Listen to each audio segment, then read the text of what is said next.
Vice President Kamala Harris walking out to her walk-on song, Freedom, by, of course, the great Beyonce, who cleared that music for her.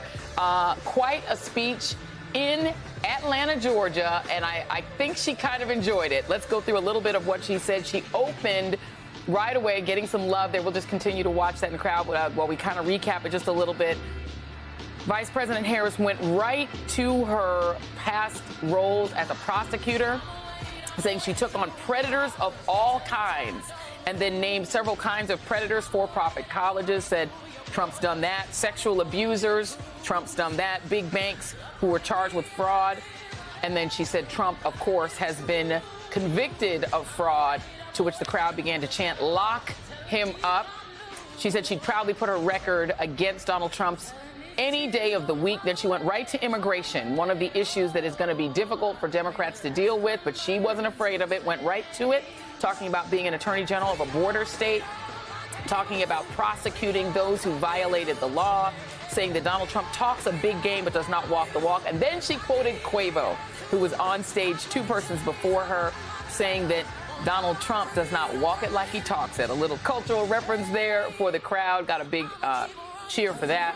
She then also talked about the border bill that Donald Trump blocked, saying that he does not care about immigration. He only cares about himself. She said she will bring back that border bill and she will sign it as president.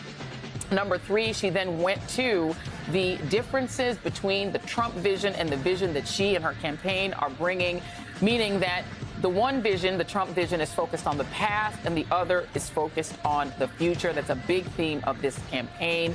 And then she went into some of the things that she believes people need to have the freedom to do, building intergenerational wealth, a big issue in Fulton County, Georgia, where that message, I think, resonates with a lot of younger voters, particularly young African-American men who have talked about, needing to hear more economic issues. She talked about bringing down the cost of living, standing up to corporate landlords who are unfairly raising rents. She talked about Trump's plan that would raise prices and make things less affordable than they are now. And then she closes with, "We are not going back."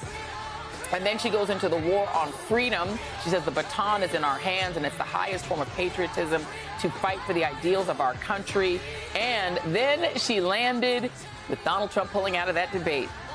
She said, "Donald Trump doesn't want to debate her, but she sure has a lot to say about me," was her quote. And she said, "If you got something to say, Donald, say it to my face."